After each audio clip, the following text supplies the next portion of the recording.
नमस्कार। एक बार पुनः हाजिर हूँ मैं एक नए पाम की वीडियो के साथ आपके ही अपने चैनल गो ब्लॉग्स में। दोस्तों, मैं हूँ भास्करानंद डोभाल और आप देख रहे हैं हस्तरेखा का ये अंक, सामुद्रिक विज्ञान का ये अंक अपने ही यूट्यूब के चैनल गो ब्लॉग्स में। एक सुंदर सी मेल हथेली हमारे सामने है। आप पुरुष जातक हैं और आपकी हथेली हमारे सामने विवेचना के लिए आई हुई है। यहाँ पे आपने सबसे पहला प्रश्न पूछा है, मस्तिष्क की रेखा के ठीक ऊपर तिल है। ऊपर नहीं है, नीचे है। ये यहाँ पे तिल है और यहाँ पे तिल है। ये व्यक्ति को मानसिक संघर्षों का सामना करवाता है। जब ये उभर रहा होगा तो 2.5 सालों तक ये बहुत ज़्यादा व्यक्ति को जो है संघर्ष दिलाता है मानसिक रूप से। अगर इसको 2.5 साल से ऊपर हो गया है तो निश्चित ही धीरे धीरे ये अपना जो है प्रभाव छोड़ देगा। हाँ, ये भी हो सकता है कि आपके जीवन के जो अंतिम क्षण है, ठीक है ना, जीवन का जो 25% वाला लास्ट का पार्ट रहता है, उसमें ये मानसिक संघर्षों को दोबारा दे सकता है। आपने सिर्फ एक चीज करनी है, आपका मस्तिष्क से आपकी हथेली की जो कोशिकाएं हैं वो जुड़ी हुई होती हैं और मस्तिष्क के लिए एक प्रकार का योगा होता है, मेडिटेशन। आपको वो जरूर करना है, इससे इन चीज़ों का प्रभाव आपके जीवन पर नहीं पड़ेगा। दूसरा, आप सवाल लिखते हैं, आपकी जो ये हृदय की लकीर है और जो ये मस्तिष्क की लकीर है, इसके बीच में क्रॉस मार्क है, 3 एक्स मार्क हैं। यहाँ पे देखेंगे तो वास्तव में 1 दिखाई दे रहा है, वास्तव में देखें तो 2 दिखाई दे रहे हैं और ये तीसरा यहाँ पे स्पष्ट रूप से दिख रहा है, वास्तव में 3 है और तीनों एक ही चीज कह रहे हैं। हृदय और मस्तिष्क के बीच में क्रॉस का होना बताता है कि कहीं ना कहीं व्यक्ति के अंदर दिव्यता है, व्यक्ति के अंदर अध्यात्म की शक्ति है, लेकिन वो ताकत उभर के नहीं आ पा रही है। ये छठी इंद्री को जागृत करती हैं, लेकिन ये चीज़ें 45 ईयर से 45वें वर्ष से इसका प्रभाव दिखेगा। अब आप कहेंगे, कुछ वीडियो में आपने देखा होगा कि 35वें वर्ष तक ही इसका प्रभाव रहता है, कहते हैं, लेकिन हथेली के अनुसार देखना चाहिए। आपकी हथेली में ठीक 45वें वर्ष से इसका प्रभाव पड़ रहा है। कहीं ना कहीं अध्यात्म के प्रति एक रुझान आपका बेहतरीन हो जाएगा और धर्म और अध्यात्म में जो रुचि है वो बढ़ जाएगी। और आपके साथ कल परसों में क्या घटित होने वाला है, आने वाले समय में क्या घटित होने वाला है, अच्छा बुरा, ये आपको पूरी तरह से आभास होने बैठ जाएगा। इसका मतलब यही है, और ये दिव्य चीज़ें हैं, ये बहुत अच्छी चीज़ें हैं, ये चीज़ें खराब नहीं हैं। इस बारे में आपको चिंता नहीं करनी चाहिए। अब यहाँ पे देखेंगे, आप लिख रहे हैं, मन प्रसन्न क्यों नहीं रहता है, नकारात्मक ख्याल आते हैं। जरूर आते होंगे, क्योंकि 2 चीज़ें देखिएगा आप अपनी हथेली में।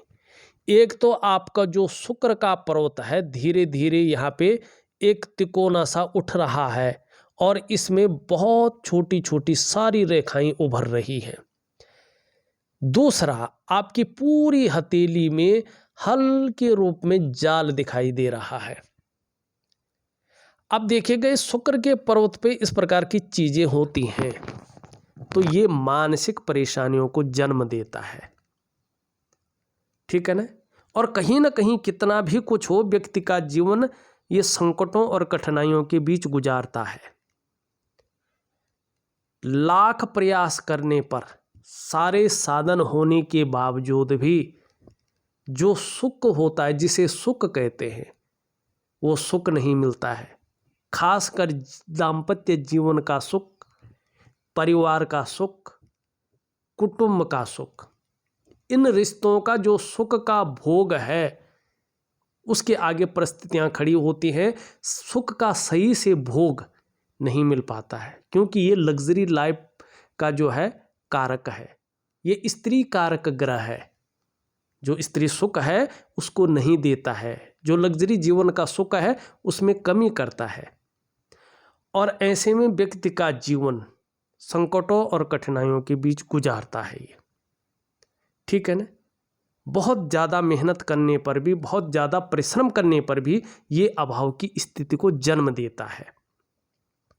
इसको ठीक करने के लिए क्या करना चाहिए, क्योंकि ये दैत्य गुरु हैं और ये दैत्य गुरु होने के साथ साथ भगवान शंकर के परम शिष्य हैं। और गुरु हैं तो गुरु की क्वालिटी इनके अंदर है, कला के लिए, सौंदर्य के लिए, सुंदरता के लिए और एक सुखद जीवन जीने के लिए इनका बैलेंस में होना बहुत ज़रूरी है। अगर ये बैलेंस होंगे तो हर प्रकार का सुख आपको मिलेगा, चाहे दाम्पत्य जीवन का सुख हो, चाहे परिवार का सुख हो, चाहे कुटुंब का सुख हो, चाहे किसी भी प्रकार का सुख हो, सारे सुख शुक्र से मिलते हैं। और शुक्र के गड़बड़ होने से सुख गड़बड़ हो जाते हैं। दूसरा, आपकी हथेली में हल्के जालों का बनना का मतलब है कि कहीं ना कहीं आपके अंदर नेगेटिव ऊर्जा है, किसी की बहुत बड़ी नज़र दोष आपके अंदर है, किसी की नज़र लगी हुई है और मारक अवस्था में है। और इसका सबसे पहला प्रभाव आपके मन पर पड़ रहा है, आपके मस्तिष्क पे पड़ रहा है। उलझन बना लेती है ये, आपको दुविधा में डाल देती है ये, आपके अंदर ये कन्फ्यूजन उत्पन्न करती है और आपकी जो निर्णय लेने की बहुत बड़ी ताकत है, उस निर्णय लेने ताकत को जो है ये छीन कर रही है। दूसरा, इसका प्रभाव आपकी स्वास्थ्य पे पड़ रहा है, चाहे वो शारीरिक हो चाहे वो मानसिक हो, उसमें विकार आ रहे हैं। चाहे शारीरिक रूप से आप कितने भी स्वस्थ हों, ठीक हों, लेकिन मन में कहीं ना कहीं क्या है, विकार आ रहे हैं। नेगेटिव विचार, जो आपने लिखा कि नकारात्मक ख्याल आते हैं। तीसरा, इसका प्रभाव रिश्तों पे पड़ रहा है, चाहे वो दाम्पत्य जीवन का रिश्ता हो, चाहे वो परिवार का रिश्ता हो, चाहे वो कुटुंब का रिश्ता हो। इन रिश्तों का सुख का भोग जो है, या तो रिश्ते बन नहीं पा रहे, जैसे शादी हो सकती है कि शादी ना हुई हो, या हो सकती शादी हो गया हो तो दाम्पत्य जीवन उस प्रकार से नहीं चल रहा हो। तो रिश्तों का जो मैनेजमेंट है, रिश्तों का जो सुख का भोग है, वो नहीं मिल पा रहा है, ये बता रहा है। चौथा, इसका प्रभाव आपकी आर्थिक सेहत पे पड़ रहा है। ये आर्थिक रूप से आपको बहुत बीमार बना रही है। जिस प्रकार से आपके पास पैसा होना चाहिए, जिस प्रकार से आपकी आर्थिक सेहत शानदार होनी चाहिए, वो नहीं है, उसमें पूर्णता नहीं है, दरिद्रता की ओर ले जा रही है।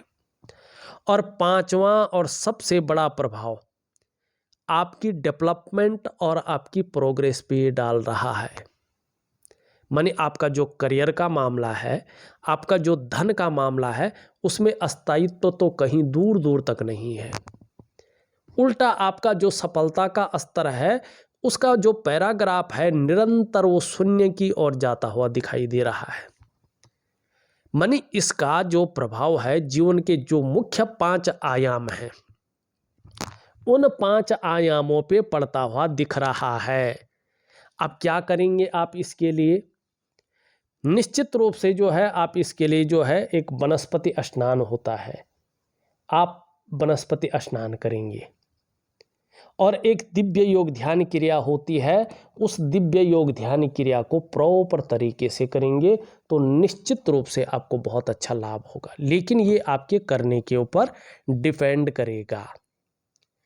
अब आपका एक और सवाल ले लेते हैं, बहुत महत्वपूर्ण सवाल आपने लिखे हैं।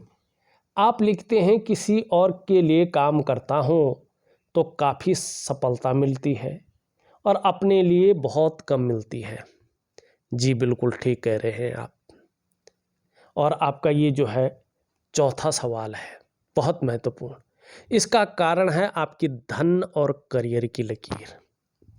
यहाँ पे देखेंगे तो एक तो चंद्रमा से प्रभावित हो रही है, यहाँ पे रुक रही है, यहाँ से जा रही है, यहाँ पे रुक रही है, और बहुत धूमिल करके अगर आप देखेंगे फिर ये यहाँ से बन रही है, यहाँ से भी जा रही है, लेकिन पूरी तरह से सूटेबल नहीं है, इस प्रकार से बिखराव की स्थिति में है। ये पितृ दोष को बताती है। ठीक, इस प्रकार की करियर और धन की रेखा पितृ दोष को बताती है। ऐसा व्यक्ति अगर जल्दबाजी में और भावनाओं में आके कोई बड़ा निर्णय ले लेता है तो स्वयं की डेवलपमेंट को, स्वयं की प्रोग्रेस को बाधित करता है, अपने पैर पे खुद कुल्हाड़ी मारता है और फिर उस डेवलपमेंट को पाना, उस प्रोग्रेस को पाना बहुत ज़्यादा मुश्किल हो पाता है। दूसरी बात, लाख प्रयास कर ले, कितनी भी अच्छी ऐसे लोगों के अंदर क्वालिटी हो, विद्या हो, नॉलेज हो, लेकिन फिर भी जो करियर का मामला है, ठीक है ना, उसमें अस्थायित्व नहीं आता है। जो आपका जो है धन का मामला है उसमें अस्थायित्व नहीं आते हैं। काम कई बार वहाँ तक पहुँच जाता है, बनते बनते रह जाता है। कई बार ये लोग काम शुरू तो करते हैं और कुछ टाइम तक वो ठीक चलता है, लेकिन फिर वो रिंग रांग के वहीं आ जाता है शून्य की तरफ। व्यापार शुरू करेंगे, कुछ दिन चलेगा, फिर वो जीरो पे आ जाएगा, कर्जा लेके लोगों को चुकता करना पड़ेगा। लेकिन चाहे मानी भाग्य पूरी तरह से साथ नहीं देता, ऐसा लगता है कि किसी ने बांध रखा हो। मानी सब कुछ होते हुए भी खाली रहना, ये इसको कहते हैं। और ये आपकी करियर और धन की रेखा है। अगर आपको अपने करियर में, अपने धन में स्टेबिलिटी चाहिए, दो चीज़ें करनी है। एक तो दिव्य योग ध्यान क्रिया आपको करनी ही करनी है। दूसरा, रात्रि के समय का एक महालक्ष्मी का उपाय आप करेंगे। मैं जो भी उपाय दे रहा हूँ विधिवत तरीके से करेंगे, निश्चित ही आपको जो है लाभ होगा। अब पांचवा, अपने काम में बाधा आती है और अगर काम शुरू होते हैं तो बाद में रुक जाते हैं। ये तो मैंने बोल दिया है पहले ही आपको, आपके करियर और धन की रेखा को देख के और आपका जो है नेगेटिव ऊर्जा को देख के ये चीज़ें हैं। एक चीज़ और बताना चाहूँगा, फिर सवाल लूँगा। आपका जो शुक्र का पर्वत है और जो अंगूठा है, ये स्पष्ट तरीके से दो चीज़ें कह रहा है। एक तो ये बता रहा है कि जीवन काल के 41 ईयर तक जीवन में संघर्ष बना रहेगा और बहुत जल्दबाजी और भावनाओं में आके अगर आपने डिसीजन ले लिया तो धन हानि भी होगी। जीवन काल के 41वें वर्ष तक पूरे व्यवसाय में नहीं जाना है। कहीं ना कहीं व्यवसाय में, बिजनेस में आपको नुकसान झेलना पड़ेगा। अगर बहुत ज़रूरी हो, मजबूरी हो व्यापार करना, व्यवसाय करना, बिजनेस करना, तो पार्टनरशिप में नहीं करना है। और एक बात को आपको गांठ बांध के रखनी है, खूब मेहनत के बाद ही आपके पास धन आएगा। और खासकर जीवन में धन कमाने की जो वास्तविक स्थिति बन रही है वो 42वें वर्ष से बन रही है, 42 ईयर से। चाहे करियर का मामला हो, चाहे धन का मामला हो, ये चीज़ें ठीक होने बैठ जाएंगी। हाँ, जीवन काल का 45वां वर्ष भाग्योदय की पूरी स्थिति लेके आएगा और ऐसी स्थिति बना रहा है कि व्यापार में भी बहुत अच्छा रहेगा, वाहन का सुख, अपने घर का सुख और अपने व्यापार का सुख मिलेगा, ये दिखाई दे रहा है। जीवन काल के 56 वर्ष की आयु के बाद शानदार समय भी आपका दिखाई दे रहा है। लेकिन जैसे जैसे उम्र बढ़ेगी, पीठ का दर्द है, घुटने का दर्द है और कमर की प्रॉब्लम है, इसकी संभावना भी दिखाई दे रही है। तो योगा इत्यादि चीज़ें जरूर करें, बहुत अच्छा लाभ होगा। दूसरी चीज़ देखिएगा, यहाँ पे ये नुकीला है और हल्का लंबा है, बहुत अच्छा। इच्छा शक्ति बहुत अच्छी है और कहीं ना कहीं धीरे धीरे कार्य के प्रति जिद्दपन भी आएगी। अभी तो बहुत लापरवाह दिखाई दे रहे हैं। दूसरा पौरवा आपका पहले पौरवे से बहुत लंबा है। आप अपना नुकसान अपनी जल्दबाजी में करते हैं और निर्णयों के कारण आपका नुकसान होता है। बड़ा सोच समझकर आपको अपने जीवन काल में डिसीजन लेना है। ठीक 42वें वर्ष की आयु में आपका भाग्योदय अच्छा दिखाई दे रहा है। हाँ, शुरुआती दौर थोड़ा पीड़ादायी रहा है आपका। घर परिवार का भी जो सुख मिलना चाहिए वो थोड़ा कम मिला है, ये स्पष्ट दिख रहा है यहाँ पे। तो इस प्रकार की चीज़ें आपका अंगूठा दिखाई दे रहा है। अब चलते हैं आपकी जो है अन्य सवालों पर। आपने 5वां तो पूछा था, मैंने बता दिया है। अपने काम में बाधा आती है और अगर काम शुरू होते हैं तो बाद में रुक जाते हैं, ये बता लिया। 6वां, अपना बिजनेस या कमीशन बिजनेस कब कर सकते हैं? 42वें वर्ष से। 42 ईयर से जो है आप निसंकोच करें, उससे पहले व्यापार में नुकसान, धन में हानि होगी। आपने 7वां प्रश्न लिखा है, बहुत मायने रखता है। नौकरी आपकी बहुत अच्छी चलती है, पर कुछ समय बाद परेशानियां आती हैं, या नौकरी छोड़नी पड़ती है, या नौकरी में मन नहीं लगता है। इसका कारण आपकी करियर और धन की रेखा है, और आपकी हथेली में जो नेगेटिव ऊर्जा है वो इसका कारण है। इनका मैं उपाय दे रहा हूं, जरूर करेंगे, लाभ होगा। 8वां आप लिखते हैं, अच्छा पैसा कब आएगा? 42वें वर्ष से आपकी आर्थिक स्थिति बेहतरीन होने बैठ जाएगी। जीवन काल के 45 ईयर से बहुत शानदार पैसा आपके जीवन में आने बैठेगा। 9वां सवाल, बंदा बंदा सा क्यों लगता है? जैसे किसी ने भाग्य को बांध दिया हो, मारक नजर दोष के कारण बंदा बंदा सा लगता है। और वास्तव में ऐसे लगता है कि सब कुछ बहुत अच्छा है, कुंडली में ग्रह शानदार है और बहुत अच्छे अच्छे ग्रहों की दशा चल रही है, और उसके जो परिणाम है वो बेहतरीन आने चाहिए, लेकिन फिर भी बंदे बंदे से लगते हैं, और ऐसे लगता है वो चीज़ हो नहीं रही है। किसी ने जैसे सब चीज़ों को बांध दिया हो, वो नेगेटिव ऊर्जा है। और करियर और धन की रेखा का असंतुलन होना है, और शुक्र का विपरीत प्रभाव पड़ना इस चीज को दिखा रहा है। 10वां, शनि के पर्वत पर मछली के चिन्ह होने का मतलब। अब देखते हैं मछली का चिन्ह है कि नहीं है। अब दिख तो नहीं रहा है, लेकिन मेरे ख्याल से ये थोड़ा सा बन रहा है। अच्छा, ये भी बन रहा है। रहस्यमय विद्याओं की तरफ रुझान होना, रहस्यमय विद्याओं की तरफ आकर्षित होना, और उसकी कहीं ना कहीं नॉलेज रखना, इसका मतलब ये होता है। इसका मतलब धन नहीं होता है, और कहीं ना कहीं जिज्ञासा प्रवृत्ति रहेगी, और निश्चित रूप से जिज्ञासु किस्म के व्यक्ति होंगे। 11वां, जीवन में शादी और काम में सफलता कब और कैसे मिलेगी? अब शादी और काम समझाने में, काम तो बहुत अच्छा है, शादी का मामला अगर देखो, शादी नहीं हुई है तो 40वें से लेके 42वें वर्ष के बीच में उसके योग बन रहे हैं। इस बीच निश्चित तौर पे आपकी शादी हो जाएगी, और सुंदरतम आपका जो है मैरिज लाइफ होगा। काम की जहाँ तक बात करें, मैंने बता दिया है 42वें वर्ष से ही आपको रास्ता मिलेगा। उससे पहले संघर्ष ही जीवन में दिखाई दे रहा है। सोच समझ कर करें, जल्दबाजी में और भावनाओं में आके डिसीजन न लें। 12वां, आने वाली संतान कैसी होगी? आपका बृहस्पति बहुत अच्छा है, निसंकोच आपकी संतानें बहुत अच्छी होंगी, ये यहाँ पे स्पष्ट दिखाई दे रहा है। तो आपके बहुत लंबे चौड़े प्रश्न थे, इसलिए सारा समय इसी में निकल गया, लेकिन हम कुछ और चीज़ों को भी देखेंगे।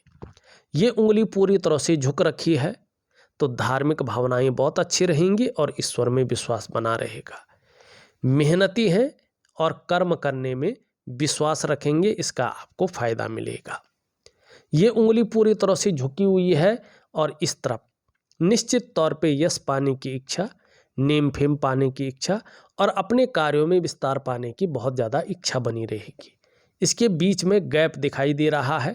जब जब आपकी कुंडली में शनि 7.5 में होंगे, ढैया में होंगे या बकरी अवस्था में होंगे, तब तब इसका प्रभाव आपके जीवन पर गहरा और लंबा पड़ेगा। दोनों उंगलियां बराबर हैं, दोनों मिडिल फिंगर से छोटी हैं। वर्तमान में धन और यश की भूख है। ऐसा लग रहा है पैसा और सम्मान आपके लिए बहुत जरूरी हो गया है और आपके जीवन का मात्र लक्ष्य भी यही दिखाई दे रहा है। सबसे छोटी उंगली पूरी तरह से झुकी हुई है और इस तरफ निश्चित तौर पे धन कमाने की जो ललक है वो जबरदस्त रहेगी और इसका फायदा भी आगे जाके बहुत अच्छा होगा। लेकिन अभी देखें तो मनी मैनेजमेंट में, कागजों के रखरखाव में, अकाउंटेबिलिटी में और फाइलिंग में बहुत ज़्यादा कमी दिखाई दे रही है। थोड़ा नाखून बढ़ाएंगे तो निश्चित रूप से जो है इसका फायदा मिलेगा। शुक्र के पर्वत के बारे में हमने बता दिया है। निम्न मंगल में थोड़े रेखाएं ज़्यादा हैं तो थोड़ा कन्फ्यूजन और उलझन कुछ समय तक बनी रहेगी। सूर्य क्रिया दे रहा हूँ, इसमें इसका उपाय दे रहा हूँ, जरूर करें। उच्च मंगल आपका बहुत अच्छा है। निश्चित तौर पे पराक्रम बहुत अच्छा रहेगा और एनर्जेटिक स्वभाव बना रहेगा। आपका बृहस्पति बहुत शानदार है। जीवन काल के 42वें वर्ष से, चाहे शिक्षा का क्षेत्र है, चाहे इंजीनियरिंग का क्षेत्र है, चाहे चिकित्सा का क्षेत्र है, चाहे मैनेजमेंट का क्षेत्र है, चाहे वाणिज्य का क्षेत्र है या कानून का क्षेत्र है, इन क्षेत्रों में अगर आप काम करेंगे तो ज़्यादा सुटेबलता हासिल होगी, सुटेबल ज़्यादा रहेंगे, तरक्की अच्छी मिलेगी और कामयाबी को प्राप्त करेंगे। मान सम्मान प्रतिष्ठा भी बहुत अच्छी बनी रहेगी। यहाँ पे देखेंगे तो इस प्रकार से जो है यहाँ पे चीज़ें दिखाई दे रही हैं। चतुष्कोण धीरे धीरे बन रहा है। 42वें वर्ष से इसका फायदा होगा। अपने चीज़ में ऐसी नॉलेज रखेंगे उसकी टीचिंग तक दे सके और नौकरी करेंगे तो उच्च पद हासिल होगा। यहाँ पे अगर हम शनि को देखें, शनि भी आपकी अच्छी स्थिति में है, इसमें लकीरें भी बहुत अच्छी हैं, इसका लाभ होगा। सूर्य में आपकी 2 लकीरें हैं बहुत अच्छी, लेकिन एक लकीर इसको काट रही है, तो कार्यों में आपको असफलता मिल रही है या जिस प्रकार से सफल होना चाहिए वो चीज़ें नहीं दिखाई दे रही हैं। तो धन में वृद्धि पाने के लिए, यश की प्राप्ति के लिए और कहीं ना कहीं जीवन में विस्तार पाने के लिए दिव्य सूर्य क्रिया दे रहा हूँ, जरूर करिएगा। यहाँ पे देखेंगे तो एक त्रिकोण भी बन रहा है जो धनवान होने की संभावनाओं को ज़्यादा बढ़ा रहा है, खासकर 43 ईयर से। यहाँ पे देखेंगे तो वर्टिकल लाइनें हैं, अच्छा है। जीवन के अंतिम क्षण तक अपने हाथ का पैसा अपने पास रहेगा। हरी सब्जी है, हरी दालें हैं और हरे फल हैं, इनका ज़्यादा से ज़्यादा खाने में प्रयोग करें। चंद्रमा की स्थिति देखें, चंद्रमा अभी थोड़ा अनबैलेंस है, इसके कारण कभी कभी मन गड़बड़ रहेगा, थोड़ी सी मानसिक परेशानियां भी बनी रहेंगी और कई बार हो सकता है भावुकता आ जाए या इमोशनली थोड़ा परेशान हो जाए। तो इसके लिए जल का सेवन ज़्यादा करें और कहीं ना कहीं खाना खाने के बाद गुड़ का सेवन करें तो अच्छा रहेगा। 2 रेखाएं प्रबल हैं। निश्चित रूप से स्वयं की मेहनत और स्वयं की परिश्रम से ही श्रेष्ठ सफलता हासिल होगी। जीवन काल के 41वें वर्ष से संघर्ष भी है, लेकिन 42 से इसी संघर्ष के बलबूते हर सुख पाएंगे, हर सुख का भोग भी करेंगे। अभी 2-1 सालों तक थोड़ा सा हल्की चिंताएं भी बनी रह सकती हैं, ये दिखाई दे रहा है। देखा जाए तो मैंने आपकी हथेली का पूरा विश्लेषण करके आपको बता दिया है। उपाय में विधिवत तरीके से लिख करके और ऑडियो के माध्यम से भेज रहा हूँ, करने की कोशिश करें, निश्चित ही लाभ होगा। इस वीडियो में बस इतना ही। एक नई वीडियो के साथ पुनः उपस्थित होऊंगा, तब तक के लिए नमस्कार।